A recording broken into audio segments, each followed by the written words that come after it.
One of Maria's favorite things was to sing out loud. Maria, however, lived and studied in a very serious place called Nonnberg Abbey, a convent in Salzburg of Austria, where nuns lived and prayed. In the abbey, Maria had to be very, very quiet. She loved her life among the sisters of Nonnberg, but sitting still and keeping quiet were so hard for her to do. Whenever she could, after she finished all her chores, Maria would go up to the hills just outside the city and throw off her shoes to run barefoot through the soft, cool grass.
Maria loved music. It was music that first drew her to the gates of Nonnberg when she heard the nuns singing. She thought that if she could live inside the walls of the abbey, always surrounded by music, she would be very happy. But now, as she gazed down over the town from an alpine meadow, Maria wondered, if I am so happy with my life at the abbey, why do I keep running up here?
Back at the abbey, the kindly old Mother Abbess was thinking the same thing.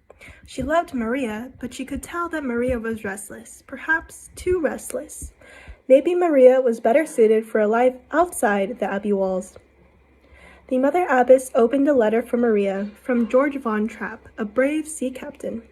His wife had died several years before, leaving him to care for their 7 children all on his own, and needed a new governess to look after the children. The Mother Abbess smiled to herself and decided that Maria would be the von Trapp children's new governess. There had been a long line of governesses to take care of the children since they liked to mess with their governesses. Some stayed a few months, others lasted only a few days. Each governess was more strict than the next, following Captain von Trapp's precise instructions. Captain von Trapp's most important rule was about his special whistle, and whenever the children heard its shrill sound across their large estate, They had to come running immediately. Liesel was the oldest, being 16 going on 17, and whenever the children were alone, she was in charge. Then Friedrich, Louisa, Kurt, Brigitta in the middle, followed by the two youngest Von Trapps, 7-year-old Marta and 5-year-old Gretel.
A loud whistle shattered the morning stillness, meaning only one thing.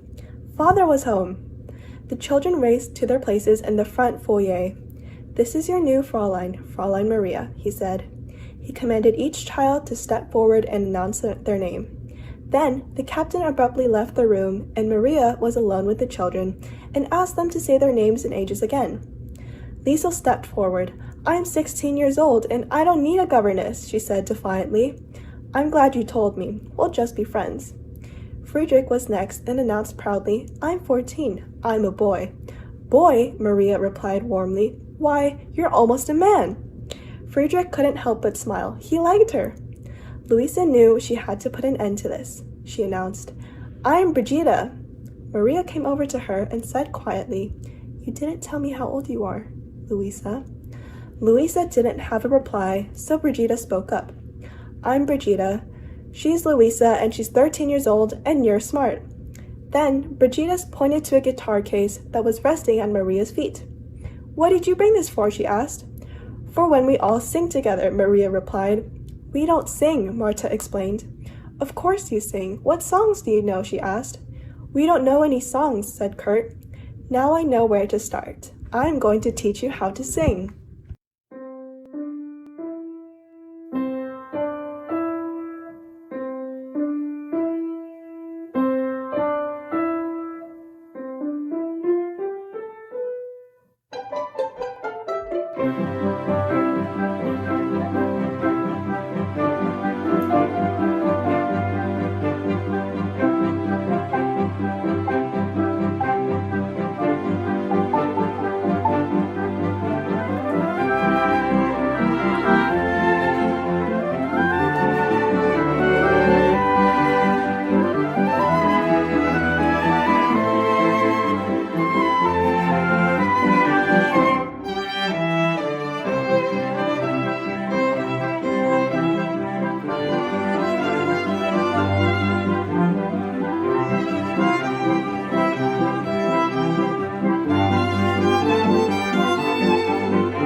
Maria was now the children's favorite governess and soon thought of more as a friend. She taught them their lessons but let them have fun, too. During a summer rainstorm, the thunder and the lightning were so fierce that the children became frightened and dashed into Maria's room. "Maybe if we all sing loud enough, we won't hear the thunder," she suggested. She taught them her favorite song, "My Favorite Things," and the children soon forgot about the storm.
The children couldn't recall what life was like before Maria came, or ever being happier.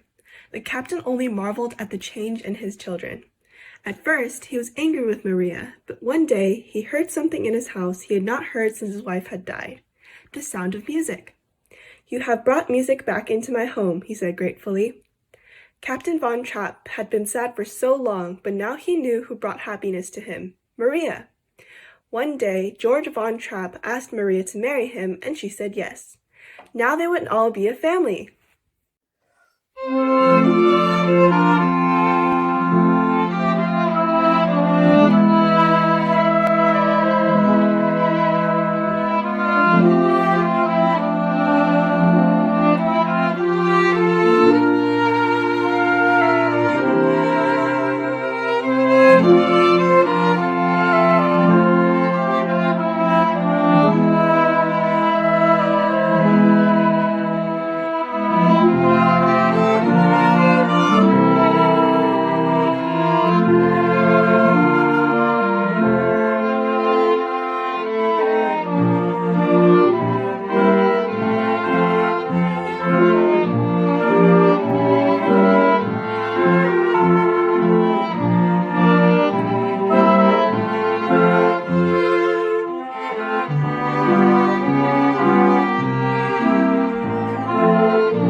Maria was once again at Naumburg Abbey, but as a bride, and she was in love. Her eyes filled with tears of happiness as she stood by his side. She looked across the ancient chapel and saw her dear friends. The mother abbess sighed in quiet delight, while everyone else was overjoyed. But storm clouds soon filled the sky, and a terrible danger cast its black shadow over everyone. A powerful army from Germany had marched into Austria and were now one, to lead the world into a terrible war.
children were frightened, their father was anxious, and Maria was worried too. Captain Von Trapp knew that the family could no longer stay here, but he was a famous hero, so soldiers watched his every move. How could the Von Trapp family escape? Singing together had become one of the Von Trapp family's favorite things, and word of their talent began to spread. The Trapp family singers had been invited to perform at the opening night of a famous music festival. The captain realized that maybe the only place they could escape was in plain sight, on stage in front of thousands of people. The Trapp family singers were a huge success, and after they had sung some of their most popular songs, Captain Von Trapp picked up his guitar and stood at the center alone, and the audience grew quiet. He began to sing his favorite song, Edelweiss.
The applause afterwards grew and grew.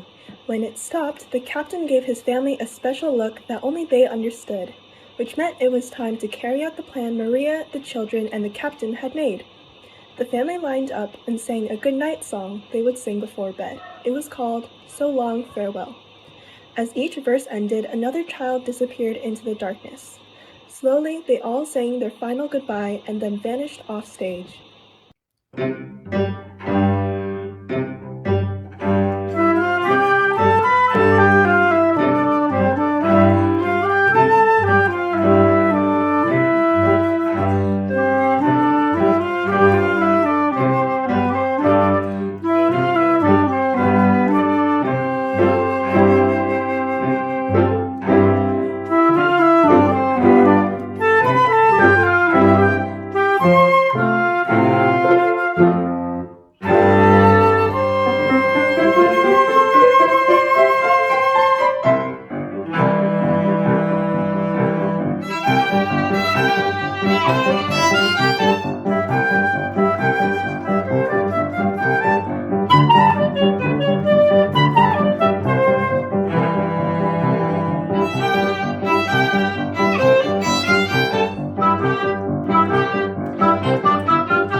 parents wanted an encore, but the Von Trapp family was nowhere to be found, so the soldiers set out to find them.